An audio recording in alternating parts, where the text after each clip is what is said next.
Tonight, growing concerns as that highly contagious COVID variant is discovered in a second U.S. state. The new strain now detected in California after a second suspected case in Colorado. It comes as COVID surges across the country. A congressman-elect dying from the virus at just 41 days before he was to be sworn in, and more COVID patients hospitalized now than ever before. Also tonight, new hope as the UK approves the Oxford-AstraZeneca vaccine. But here at home, why is the vaccine effort falling drastically short of the Trump administration's target as older Americans line up in the cold for their shots? Help is on the way for millions as those $600 relief checks finally roll out. But what about the push to raise them to $2,000? Were red flags missed in the Nashville Christmas bombing? The warning from the bomber's girlfriend to police more than a year before the blast. The chilling 911 call just released. And the bizarre conspiracy theories he may have believed. This is NBC Nightly News with Lester Holt. Good evening. I'm Kristen Welker in for Lester. We begin tonight with the new front in the war on COVID-19. That new, more contagious strain of the virus, first identified in Britain, has now been found in 2 U.S. states, Colorado and now California. There are new questions tonight about just how widespread it already is. This as health officials vow to pick up the pace of the vaccine rollout after acknowledging the effort has fallen short. We have coverage from the U.S. and abroad tonight, and we begin with Megan Fitzgerald in Los Angeles. Tonight, a mutated strain of the coronavirus is spreading here in the U.S. California's governor confirming the presence of the highly contagious variant, first detected in the U.K., now in Southern California as well. I think every week, if not every day, we're going to hear more news about this virus variant spreading in different communities. Colorado also on high alert after confirming a case on Tuesday and discovering a second possible infection today. This new variant is just another reminder that there is a lot that we don't know about the virus. The first case was a man in his 20s with no known travel history. Health officials say both men are National Guardsmen working at the same assisted living facility. If you're ill, instead of only making 2 or 3 other people sick, you might actually spread it to 4 or 5 people. That means that we'll have more cases in our communities. This comes as newly elected Louisiana Congressman Luke Letlow, who was set to be sworn in on Sunday, died from COVID-19 Tuesday night. The 41-year-old husband and father of 2 had no pre-existing conditions, according to doctors. The virus continuing to shatter records as it ravages the nation. In hard-hit Los Angeles County, hospitalizations have soared 1,000% in just 2 months. Medical centers struggling to keep up. We're a 131-bed hospital, and we have 224 patients. MLK Hospital is desperate for space. Are you days away from rationing care? I think we're very close. Even with all of our creativity, there's still at some point a limit to how much, one group of people can do. On the East Coast, church bells rang, commemorating all the lives stolen by COVID. Too many lives lost in a season of suffering that just won't end. While the mutated strain is highly contagious, experts say it's not more harmful and the vaccine should be effective. Kristen? All right, Megan, thank you. The rising cases of COVID underscore the urgent need to get vaccines distributed around the country. But as of tonight, far fewer people have received the shots than predicted. Jeff Bennett tonight on why the rollout has been slower than promised. President Trump tonight on defense, blaming states for dropping the ball on COVID-19 vaccinations. The federal government has distributed the vaccines to the states. Now it is up to the states to administer. Get moving. The presidential finger-pointing comes as only about 2 million people have been vaccinated across the U.S., a far cry from the 20 million promised by the end of the year. So what accounts for the slow rollout? The military leader of the administration's vaccine effort explains it this way. There's been 3 major snowstorms. There is everybody working through, how to do the notification, how to make sure we're administering it the right way. But health experts point to problems with the Trump administration plan putting states in control. It's really a state and local level to get vaccines and arms. The federal government doesn't invade Texas or Montana and provide shots to people. It's not an invasion. It's helpful. The federal government should be helping states. This is the federal government abdicating its responsibility, leaving this up to the states, just like they did with testing. And we saw what happened with testing. The country's war against coronavirus waged as 50 separate battles, each state now with its own vaccination strategy. In Fort Myers, Florida, seniors spent a chilly night in a line stretching for blocks, waiting for vaccinations offered on a first-come, first-served basis. With many states stretched thin and cash-strapped 10 months into the pandemic, Maryland's Republican governor now calling for more federal help. There really wasn't a lot of support, no financial support and no real plan. So it's not just sticking needles in arms.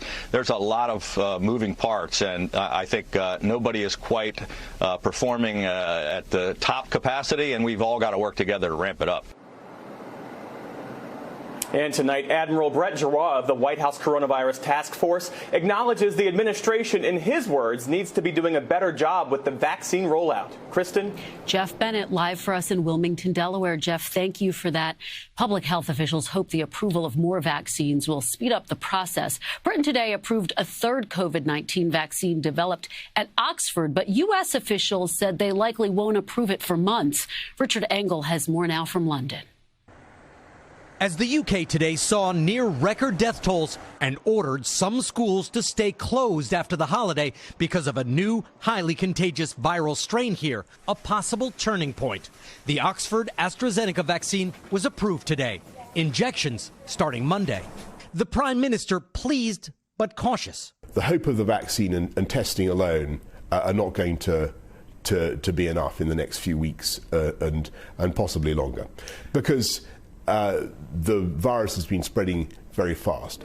The UK has so far only vaccinated about 600,000 people in the past month, struggling with the ultra-cold requirements of the Pfizer vaccine. The Oxford vaccine only needs refrigerator temperatures, so it can be more easily moved to retirement homes and doctors' offices. British officials are changing the vaccination strategy, too. All efforts now focused on administering the first dose, which they say provides 70% protection. The second shots, further boosting efficacy and durability, will come in 3 months. I spoke today to the director of the Oxford Group. Does this vaccine also work against the new variants, the UK variant, and others that are popping up? The evidence from the experts in the structure of this new virus really points to this not being a problem for vaccines. But some American medical officials have expressed concerns about irregularities in the way the Oxford vaccine was dosed during testing. So U.S. regulators may not approve it for months. Kristen? Richard Engel, thank you. And back in the U.S. now, those $600 relief checks should be landing in bank accounts any day now. The president is pushing for $2,000, but he hit a major roadblock today. Kelly O'Donnell is traveling with the president in West Palm Beach. Kelly, good evening. Good evening, Kristen. COVID relief payments of $600 are beginning to go out to millions of qualified Americans. Mailed checks and direct deposit underway, according to Treasury. But the hope of larger relief, $2,000 checks that President Trump demanded and Democrats support, is stalled. Senate Republican leader Mitch McConnell blocked taking a specific vote to increase that amount. In a separate big development, one senator, Missouri Republican Josh Hawley, says he plans to object to Joe Biden's Electoral College victory next week. That triggers a controversial and politically toxic process where every senator will have to vote to accept or reject the election results. For Republicans, that risks the ire of Trump supporters that could hurt them in their own future elections. Kristen? That effort almost certain to fail. Kelly O'Donnell, thank you. In just 60 seconds, the chilling phone call warning about the Nashville bomber more than a year before he took action. We're back now with new questions about the Nashville bombing and the police actions leading up to it. We now know authorities were warned about the suspect more than a year ago in a chilling phone call. Morgan Chesky is in Nashville. Tonight, disturbing details building a timeline in the Nashville bombing. A police report obtained by NBC News confirms the girlfriend of Anthony Quinn Warner told authorities in August 2019 her boyfriend was making bombs inside his RV. It wasn't the only warning. In a 911 call, the woman's attorney identified Warner as a potential threat. She has also given me information about another resident of that part of Nashville who is allegedly building bombs in his house. Reports show the attorney went further, telling police Warner frequently talks about the military and bomb making and is capable of making a bomb. Records show police did follow up that tip with a visit to Warner's home, but upon arriving, no one answered the door, and police say they found no evidence of a crime.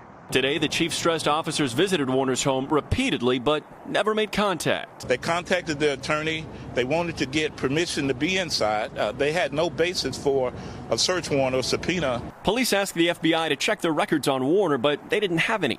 Nothing more came in, police say, till his bomb went off. Just released 911 calls capture the ensuing madness. The roof was collapsing in. Okay. Yeah. Stay with me. Oh, my God. Tonight, senior law enforcement officials say they're examining Warner's digital devices, digging through pictures, videos, and writings for a motive. So far, they're exploring several unfounded conspiracy theories about 5G internet and AT&T, whose building suffered extensive damage in the bombing. Tonight, the FBI says they've officially cleared the blast zone, but stressed this investigation is far from over. Morgan Chesky, NBC News, Nashville. And we are back in a moment with the officer now accused of lying in the Breonna Taylor case. We speak to Taylor's mother.